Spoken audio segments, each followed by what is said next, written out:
Good morning students. आज हम BA part third year का फर्स्ट पेपर सामाजिक विचार का अध्ययन कर रहे हैं। इसके अंतर्गत हम प्रथम यूनिट कंप्लीट कर चुके हैं, जिसके अंतर्गत मैक्स उसका एमाल्दुर्कheim का अध्ययन किया था। आज हम दूसरी यूनिट का तीसरा बिंदु पढ़ रहे हैं। मैक्स वेबर के प्रथम दो बिंदु हम पढ़ चुके हैं, सामाजिक क्रिया और नौकरशाही। इसके बाद आज हम इनके आदर्श प्रारूप का अध्ययन करेंगे।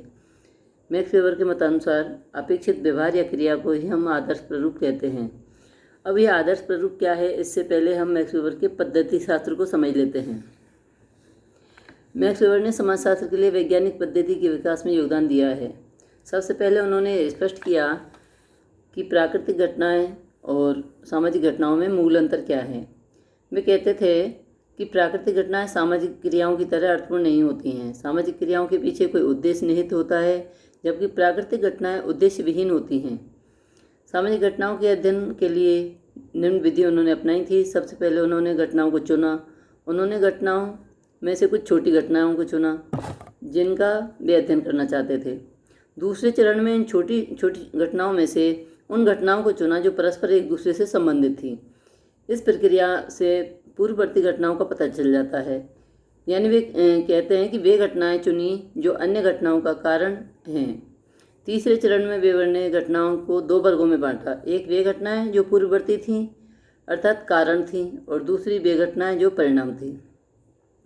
इस प्रकार मैक्स वेबर ने अपने अध्ययनों के द्वारा यह सिद्ध किया कि भौतिक घटनाओं में उपयोग की जाने वाली वैज्ञानिक विधियों का उपयोग सामाजिक घटनाओं के अध्ययन में नहीं किया जा सकता। सामाजिक घटनाएं एक समय विशेष में होती हैं तथा विशिष्ट होती हैं। प्राकृतिक घटनाएं एक जैसी और बार बार होती हैं। तो प्राकृतिक घटनाओं में सामान्यीकरण संभव होता है, सामाजिक घटनाओं में सामान्यीकरण असंभव होता है।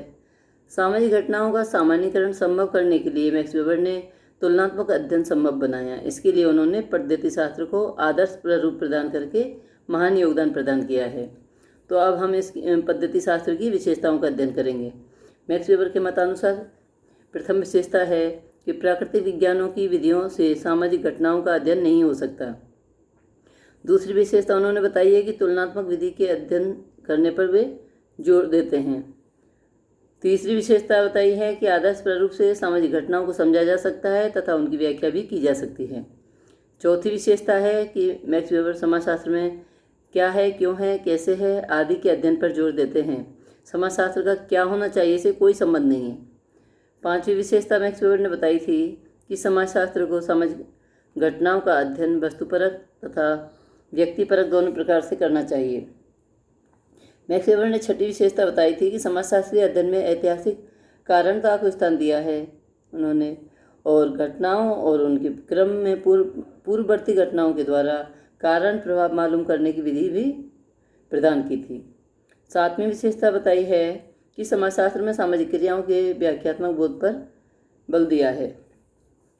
इस प्रकार से उनका जो है ये पद्धति शास्त्र एवं उनकी विशेषताएं स्पष्ट होती हैं। इस आधार पर उन्होंने आदर्श प्रारूप प्रस्तुत किया है, जिसे हम आइडल टाइप कहते हैं। तो मैक्स वेबर ने सामाजिक क्रियाओं का वैज्ञानिक अध्ययन करने के लिए आदर्श प्रारूप का निर्माण किया। सामाजिक संबंधों में मानव की क्रियाओं के दो अर्थ लगाए जाते हैं, एक वास्तविक अर्थ और दूसरा अनुमानित अर्थ, जो भी थोड़ी देर पहले मैं बता चुकी हूँ।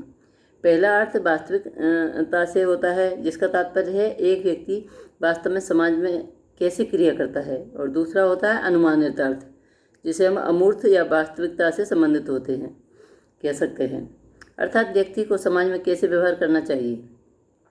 वास्तविक और अपेक्षित व्यवहार में अंतर होता है। वेबर अपेक्षित व्यवहार या क्रिया को आदर्श प्रारूप कहते हैं। इसके द्वारा जो है सामाजिक वास्तविकता को समझा जा सकता है।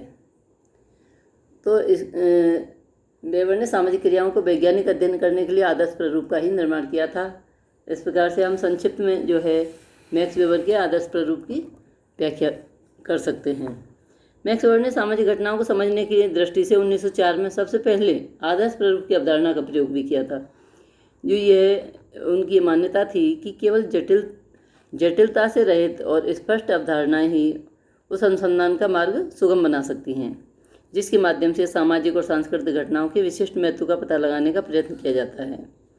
मैक्स वेबर के समय में जर्मनी में ऐसे विद्वानों की संख्या भी काफ़ी थी जिनकी मान्यता थी कि सामाजिक घटनाओं का अध्ययन प्राकृतिक विज्ञानों की पद्धति के अनुसार नहीं किया जा सकता। तो मैक्स वेबर मानते हैं कि प्रयत्न करने पर हमें कुछ आदर्श प्रारूप घटनाएं निश्चित रूप से मिल जाएंगी। इस दृष्टि से आवश्यक है कि मौलिक घटनाओं की तार्किक संरचना में मूलभूत पुनर्निर्माण किया जाए। पुनर्निर्माण के इस कार्य हेतु ही मैक्स वेबर ने आदर्श प्रारूप को अवधारणा का विकास किया। आदर्श प्रारूप के निर्माण हेतु आवश्यक है कि कुछ वास्तविक घटनाओं और व्यक्तियों का तर्कसंगत तरीके से इस प्रकार चुनाव किया जाए कि वे इस प्रकार की समस्त घटनाओं या व्यक्तियों का प्रतिनिधित्व कर सकें। ऐसे चुनाव से जिस टाइप या प्रकार का निर्माण होता है उसे ही वो आदर्श प्रारूप कहते हैं। आदर्श प्रारूप को आदर्श इस रूप में माना गया है कि यह एक ऐसी विशेष श्रेणी या टाइप है जो इस प्रकार की सभी घटनाओं या व्यवहारों या क्रिया की वास्तविकता को प्रकट करती है। इस प्रकार की श्रेणी या टाइप के निर्माण से वैज्ञानिक को अध्ययन कार्य में काफ़ी सहायता भी मिलती है। इससे अध्ययन में जो है यथार्थता एवं सुस्पष्टता आती है और इसी दृष्टि से यह टाइप या श्रेणी वैज्ञानिक के लिए आदर्श है, अन्य किसी अर्थ में नहीं है। स्पष्ट है कि आदर्श प्रारूप के निर्माण से अध्ययनकर्ता को अनेक सुविधाएं प्राप्त हो जाती हैं। उसके अध्ययन में यथार्थता, सुतथ्यता एवं क्रमबद्धता आ जाती है। इसके आधार पर तथ्यों व घटनाओं का विश्लेषण सरल व संभव भी हो जाता है। यह घटनाओं की एकता और समानता को समझने में योग देता है। आदर्श प्रारूप आत्मगत या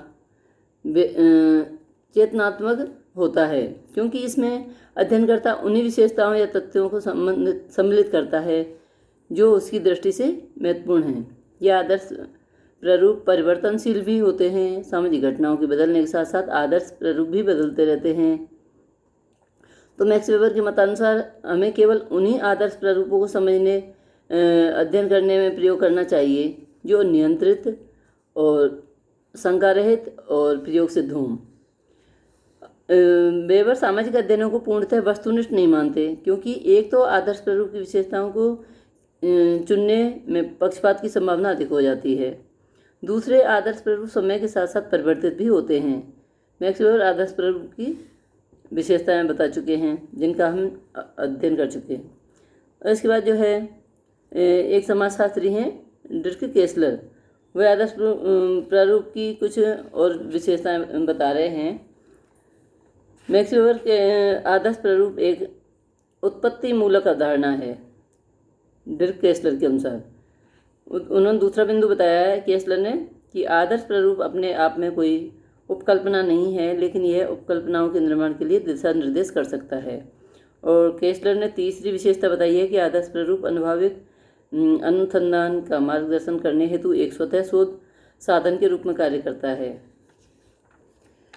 और वास्तविकता को ध्यान में रखकर ही इसकी निरंतर जांच की जाती है, जिसमें अनुसंधानकर्ता की कल्पना शक्ति और उसके विधि विधान संबंधी ज्ञान का प्रयोग किया जाता है।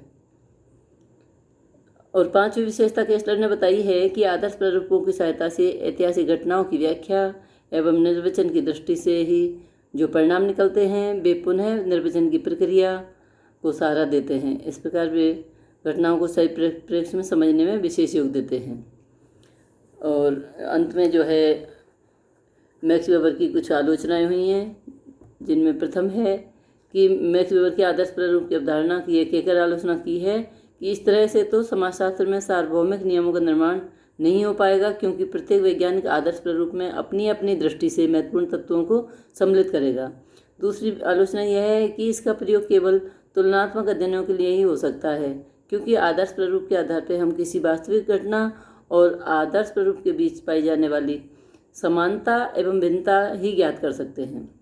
और मैक्स वेबर की जो तीसरी आलोचना की है वो ये है कि यदि सभी घटनाओं का अध्ययन आदर्श प्रारूप के आधार पर करें तो फिर अनुभवों पर आधारित अध्ययनों का क्या महत्व रह जाएगा।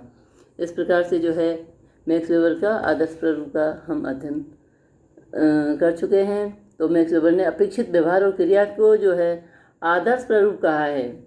आप समझ गए होंगे कि इसके द्वारा सामाजिक वास्तविकता को हम समझ सकते हैं।